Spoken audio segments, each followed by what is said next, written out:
मोदी इस्तीफा दो, इस्तीफा दो, इस्तीफा दो।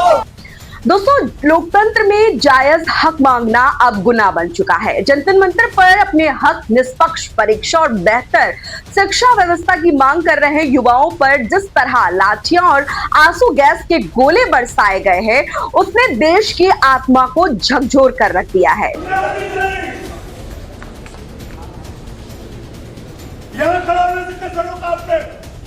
यह भारतीय जनता पार्टी का सदन नहीं है, यह हम सबका सदन है। यहाँ गुंडागर्दी के खिलाफ नारा लगाएंगे।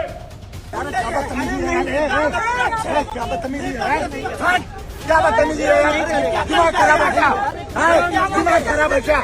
अभी संसद में खिंचवा लिए जाओगे, कोई तुम्हारा अधिकारी नौकरी नहीं बचा। जी हाँ दोस्तों, सवाल सिर्फ ये नहीं है कि छात्रों पर लाठियां क्यों चली। बड़ा सवाल ये है कि क्या इस आंदोलन को जानबूझकर कुचलने के लिए साजिश रची गई थी? क्या बीजेपी ने प्रदर्शन में अपने गुंडे प्लान किए थे ताकि माहौल बिगाड़ा जा सके?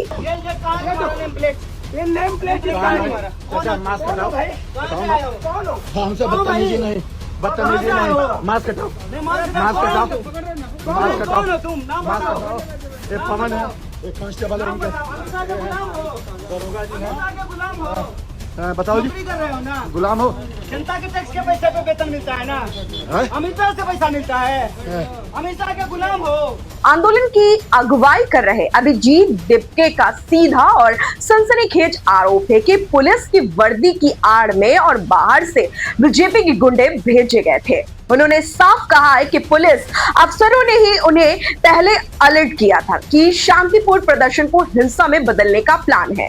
उधर संसद से लेकर सड़कों तक विपक्ष के नेता राहुल गांधी ने सरकार पर सीधा हमला बोला। राहुल गांधी का कहना है कि पीएम मोदी भारत के इतिहास के सबसे युवा विरोधी प्रधानमंत्री हैं। Democracy in India is happening right now. समझाने की कोशिश जितेंद्र सिंह सर आए थे आपको बात करने के लिए। सर जितेंद्र सिंह आपको बात करने के लिए आए थे।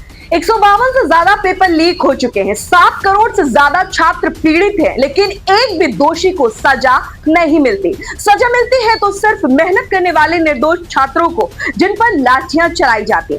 जरा सोचिए, दिल्ली की सड़कों पर देश का युवा, देश की बेटियां खून से लथपथ हो रही थी और सत्ता के गलियारों में ठहाके गूंज रहे थे। गृह मंत्रालय और खुफिया एजेंसियों को भनक तक नहीं लगी कि लाखों युवा जंतर मंतर पर कैसे उमड़ पड़े। सोनम वांगचुक को हिरासत में लेकर आंदोलन दबाने की कोशिश की गई थी, लेकिन उल्टा धर्मेंद्र प्रधान के इस्तीफे की मांग को लेकर लाखों सोनम वांगचुक सड़कों पर नजर आए। खबर तो यहां तक ये भी है कि इस जनाक्रोश को देखकर बीजेपी आलाकमान के भी होश उड़ गए। अंदर खाने में बैठकों का दौर जारी है, लेकिन सवाल वही है, क्या शिक्षा मंत्री का इस्तीफा होगा या हर बार की तरह युवाओं की आवाज को पुलिस के बल पर दबा दिया जाएगा?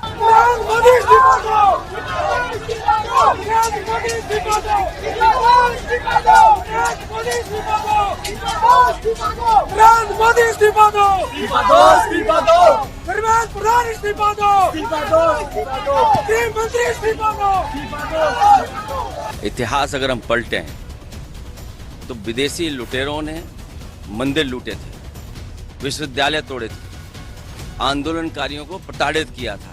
आज वही भाजपा कर रही है। भाजपा सरकार नहीं, अहंकार की तरह काम कर रही है। अहंकार है उनके अंदर। कम से कम बच्चों की बात तो सुननी चाहिए। नीट में इतना बड़ा घोटाला हुआ, घपला हुआ, आज भी लोग सवाल खड़े कर रहे हैं।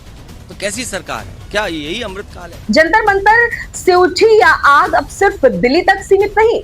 दोस्तों, नागपुर से लेकर देश के हर कोने में युवा जाग चुका है। अब धर्म और जात पात से ऊपर उठकर युवा अपने भविष्य और अपनी शिक्षा के लिए जवाब मांग रहा।